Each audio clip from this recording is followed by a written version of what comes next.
The Bahamas Tonight, the Northern Edition, starts now. This is the Bahamas Tonight, the Northern Edition, and good evening all. I'm Shashina Roll. As always, it is so great to have you with us. Topping news, the redeveloped multi-million-dollar Reef Village Memories Resort on the Lakaya Strip nearing completion, and the date of an official opening ceremony is expected to be announced soon, with the government, the Hutchison Group, and Sunwing officials joining forces to make it a reality. A leading tourism executive is predicting that resort's reopening could signal the relaunch on Grand Bahama and position this island as this country's premier tourist destination. Joan Davis-Roll reports. This will be the fastest growing destination in the Bahamas, if not the Caribbean, over the next 12 months. Though prophetic in nature, tourism officials say with the imminent reintroduction of the Reef Village to the global market, they are confident that this time around, revolutionary success is in this island's immediate future. Director General of Tourism David Johnson expressing optimism as he, along with a delegation of top government and private sector stakeholders, recently toured the newly refurbished Reef Village, a project costing an estimated $26 million. What happened since the government gave us the mandate to do that in a very aggressive way, we were able to bring to the table the partners Sunwing with Hutchison to take a hotel that was mothballed, and this hotel, almost 1,000 beds, those 1,000 beds are reopening. And I'm projecting that they will run not less than 80% occupancy through the winter. So it's about seeing Grand Bahamas tourism come alive again. Increased airlift and the reopening of the Reef Village are set to occur simultaneously. New cities in the U.S. and Canada are said to be opening up. And Grand Bahama's turbulent period in the airline industry, many believe, is now behind us. Grand Bahama has some huge advantages within the Bahamas. It has access advantage that we regained by bringing non-stop flights from so many more cities, where we reduced the traveling time from 12 hours to 2.5 hours. We have reduced the airfares by more than 35%. We're about to upgrade the service between here and Port Everglades to daily service with a ship that will have up to 1,200 capacity as opposed to 400. We're moving not just to reopen all the rooms in Lakaya, to start expansion in the tourism sector in a very sustained manner. A major thrust, Johnson says, is to put over 1,000 heads in beds on a consistent basis at the newly transformed high-end five-star all-inclusive resort. He disclosed that a multi-million-dollar marketing campaign has already been launched towards this end. Before we ran the first ad, we were up to almost 6,000 bookings, and now we are close to 18,000 bookings, and our campaign is in full force in Canada. We've commenced sales in the U.S. Some 2 weeks ago. Flights are loaded, seats are being sold, and passengers are booking to Grand Bahama from 8 new cities in the U.S., in addition to the 6 cities in Canada. So we are on track. Johnson telling residents on Grand Bahama to stay tuned. The relaunch of the Reef Village, he says, is just the beginning of great things to come. Joan Davis-Roll, ZNS Network News. In other news, the Ministry of National Security bringing its crime forum to Grand Bahama tomorrow night. It is an opportunity for the Grand Bahama community to talk to senior law enforcement officials about crime concerns, suggestions, and proposed solutions. The Grand Bahama Crime Forum will be held at the Foster B. Pastina Center tomorrow evening at 7:30. Now, while on the topic of crime, a Bahamian living abroad is giving his take on the issue.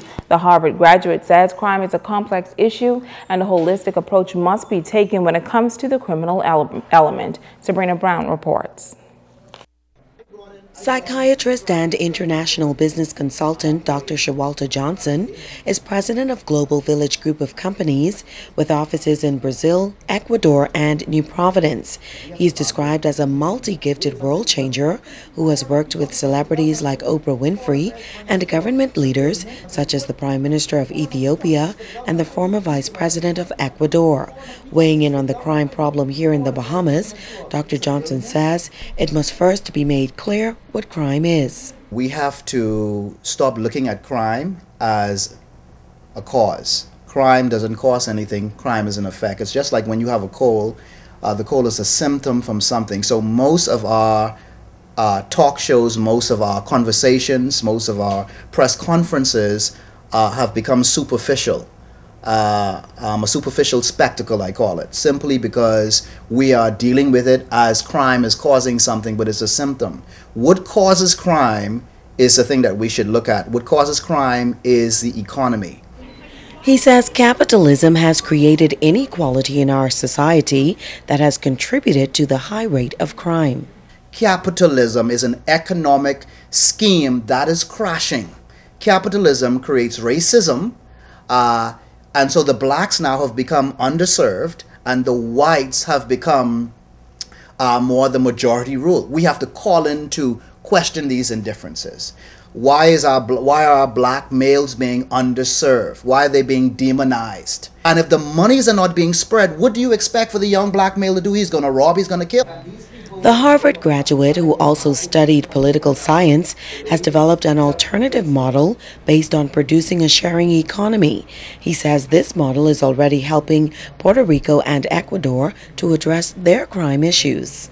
Everything capitalism does, it is to create this border between people, self-interest, individuality. People are not sharing. The competitive model is overrated now. So we have been talking about using my model in Ecuador, and they embraced it, which is the sharing, the collaborative model. The government of the Bahamas is again exploring the issue of capital punishment, but Dr. Johnson doesn't believe that's the answer. Niccolo Machiavelli said, the prince of the state is fair. The young man who is walking around, he is fearful. His girlfriend looks for him to be 7 feet tall because she's afraid. She's fearful. She wants him to supply her with millions of dollars because she has a false sense of security. She is afraid. You see what I'm saying? Hanging them vasculates fear. It accelerates fear. Sabrina Brown, ZNS Network News. Now, tomorrow night, Dr. Johnson will focus on the correlation between empowerment and the eradication of crime and ways Bahamians can take charge of their destiny. And in news from the crime beat, 28-year-old Cotto Smith of Bass Lane in court yesterday before Magistrate Charlton Smith on charges of housebreaking, stealing, and possession of dangerous drugs. On the housebreaking and stealing charge, he pled guilty and was sentenced to 3 years in prison. On the drug charge, he was given 1 year probation and 200 hours of community service, or in default, he will have to pay $1,000 or an additional 3 months in jail. The charges relate to a housebreaking incident in South Bahama. Several electronic items were stolen, and police tell us that the items have since been recovered. Over the past 2 weeks, 4 pedestrians have been injured in traffic mishaps in the Freeport area. Police officials are disturbed by this trend and are urging all road users to exercise a greater degree of caution and care on the streets. Our Megan Shepard has this story. In light of recent traffic incidents involving pedestrians being struck on the streets of Grand Bahama, the Royal Bahamas Police Force is reiterating the rules when it comes to the motorist and pedestrian relationship. Inspector Teresita Pinder says that when it comes to the use of the roadways, pedestrians have just as much rights as motorists. Pedestrians has as much right to the road as any motoring vehicles. When they're crossing, we're asking the motoring public to adhere and allow pedestrians to cross our streets, especially when they're using our pedestrian crossing. You are obligated to stop and allow that person to cross the streets. Pedestrians, on the other hand, are also obligated to be mindful that when they're crossing the street, they have to make sure that it's safe to cross. All right, even when you're using a pedestrian crossing, you have to look both ways, left and right, to ensure that it's safe to cross. Now, a 9-year-old was struck just recently, and Pinder says it is important for motorists to drive with extreme care and caution during school hours and in school zones. We're advising motoring public to drive with care and attention while on our streets, because you have pedestrians using our streets also, especially children between the hours of 3 and 5 p.m. We're asking the public to drive with care and attention, and we're asking the older persons who are using the streets.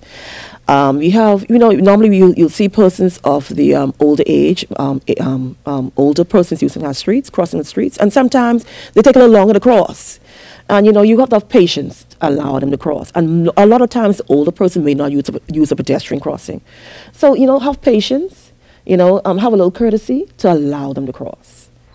The Road Traffic Division has been spreading the message of road safety within the schools for years now, and Dupinder says it is imperative to deliver the message at an early age. We are going into schools now, we're spreading the word. In fact, Traffic Division has been doing that now for quite some time.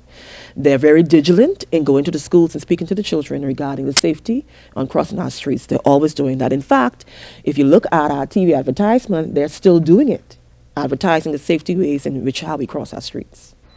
Megan Shepard, ZNS Network News. In our newscast last night, we carried a story on vandalism and theft at the Jewish synagogue on Grand Bahama. We referred to the synagogue as a Christian ministry. That is incorrect. We regret this error and we offer our sincerest apologies to the Jewish community. Stay with us, the Bahamas Tonight. The Northern Edition continues right after this. Bringing news that matters to you. You're watching the Bahamas Tonight Northern Edition. Welcome back. Elections held last June for employees of the Lakine Resort resulted in the defeat of the Bahamas Hotel Catering and Allied Workers Union and the dismantling of the union's membership on Grand Bahama. Since then, many have questioned the future of the operations of Workers House, the union's headquarters on Zattlers Way. Workers House has been a fixture in the Freeport community for decades, and Union President Nicole Martin says it will stay that way for some time to come. Workers House, of course, we have we have our auditorium, our hall that we do business in. We invite people to come and look at it. Of course, everyone knows about Workers House, but the role that we play is that we're still very much a part of Grand Bahama or Freeport. So even though we don't have members here, I guess the easy thing to do would be to pack up and leave because you don't have any members. But because we believe that over the years we've played such an important role here on the island, we're not going to just pick up and go. As a matter of fact, we're doing everything in our power to hold our presence here and to improve on it.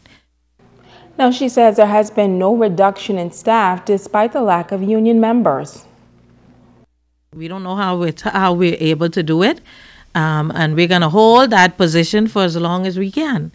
I think everyone would expect that things will change, because if you lose the one source of income, then almost automatically you would see a reduction in the staffing levels. And because we are a union, we try to keep people employed. And if things don't, if we don't get some things going, that may change, but we're not in a hurry to change it. Well, in a matter of weeks, an election will be held to determine who will lead the Grand Bahama Christian Council. Tonight, a current executive of that august body is not mincing words regarding the quest for leadership and that organization's religious and social agenda. Joan Davis-Roll has this report. As the battle for the leadership of the Grand Bahama Christian Council heats up ahead of the January 21st election date, a local council executive is issuing an appeal. In a candid interview with ZNS News, Prophetess Quinty says the time has come for revolutionary leadership. The Grand Bahama Christian Council is ineffective in creating change because everybody has a hunger issue for leadership. Everyone feels like if I were the president, I could do better, which it's not so. In order to be a great leader, you must first be a great follower. Holding conferences, it's not helping. Going in the Freeport, that's you need to do some legwork. We need to do something and do it quick. We need to support. If you cannot support this president, how can you support another president or expect someone to support you? She says before a new council president is elected to chart a course for that organization, he must first have a personal God-centered vision that will not only bridge the gap, but will positively impact all. I am the youngest serving member of Grand Bahama Christian Council ever. And in my being there, I would say that even in a young person, we are not affecting the youth at all. We are not going into the schools. We can go into the schools, we can talk to the kids. We're not doing that because no one has time to come to any event that the media is not present to. It's all about exposure. If we can get out there, we can get our faces out there. There have been so many things that one of our members, Janet Knowles from Invaders for Christ, have tried to organize. Isaiah Bean, pastor, has tried to organize, and nothing is successful because they're not going to come if the media isn't there. We can blame president after president after president, but is it truly the president's fault when we as a body refuse to get on board with anything because of the hunger for leadership instead of the hunger for unity? The local pastor is adamant that the Bahamas must become a praying nation and noted that not only must persons on Grand Bahama experience the effectiveness of the religious body, but the entire country. Pastor Robert Lockhart said perfectly at the nominations that we had. He said, it's not a time to campaign, but to pray. And as long as you pray, God will put who he wants to put to be our next president. And I believe that. So I feel this morning that the monies that are spent on flyers, the monies that are spent on campaigning, the effort that is put into campaigning can be put into so much more. Joan Davis-Rowe, ZNS Network News. In other news, Reach Out Ministry receiving some much-needed help from a local organization on Grand Bahama. The Kaikuzuki Lodge donated a check for $1,000 to assist in the cost of a building of a community center. The most illustrious potentate, Stephen Kingman Thompson, say their organization is one that believes in giving. He shares why Reach Out was chosen for that donation. We check around in the community and we find out that Mr. Said organization, this is the seventh year and it's near completion. So we feel it fitting to donate this check to Mr. Said. So, and he wanted to finish this completion of this outreach ministries by March of this year. So we feel that it was fitting to donate it to outreach ministries. Founder of Reach Out Ministries, Dudley Said, has been working hard to complete this building. He says every little bit helps and shares his gratitude for the support. Today I'm very grateful that they choose Reach Out Youth Organization, and today is a glorious day. My prayers have been answered. Many times I wanted to give up, but today I must say I'm very grateful to them that they choose to give a donation to Reach Out Youth Organization. Now, the Reach Out Community Outreach Center is expected to be completed by March. Stay with us. Ricardo Lightborn joins us next for a check on sports.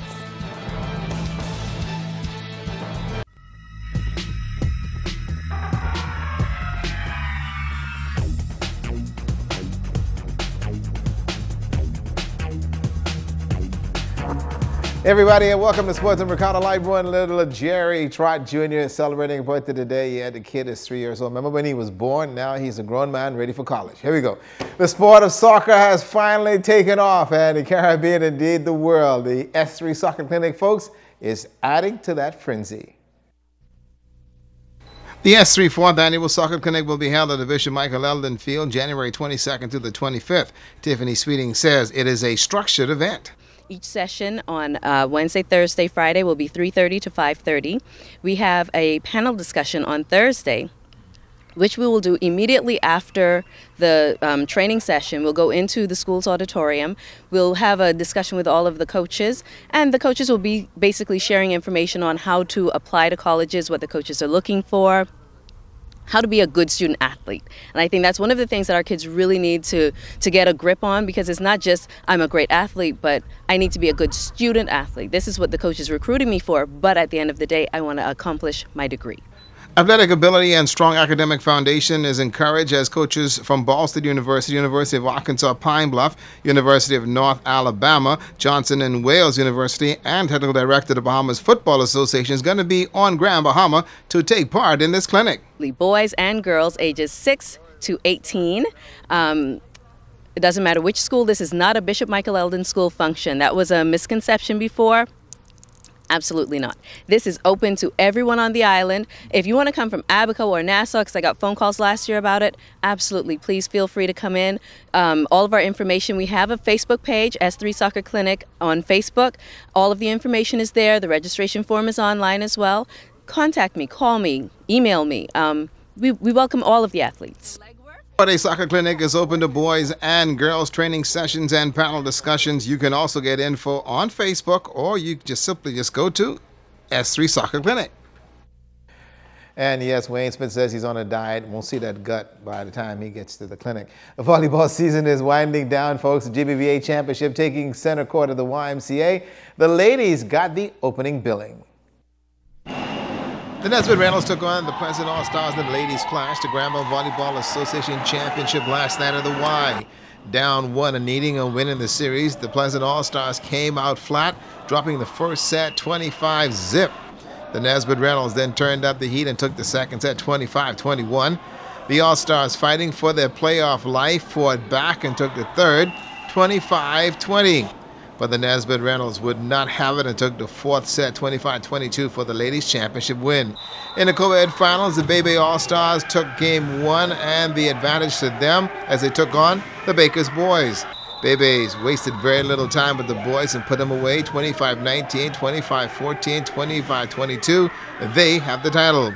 Play continues on Thursday with the men finals between the GB Shipyard Cruisers and the Tennessee Lutherans. They're all tied at 1 game all. Shifting to basketball, under 17 boys on court, the Derek Nesbitt Richie Adley Basketball League yesterday. St. George's Jaguars taking on the Jack Haywood Wildcats. The Jaguars played nifty defense and forced a turnover. The result, 2 points and a foul. The Jaguars are simply big in the paint, the hustle and the basket to boot.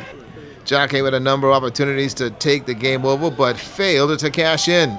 The Jaguars were not phased and recorded a 16-6 win over the Wildcats at Jack Haywood. In other games, the Emirs Warriors over Sunland 36-21, Agmar Rock defeated Cavalier 22-19, and Tabernacle outscoring Grandmama Academy 33-19.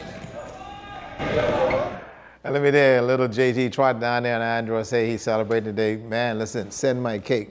I'm expecting it. That's a look at sports tonight.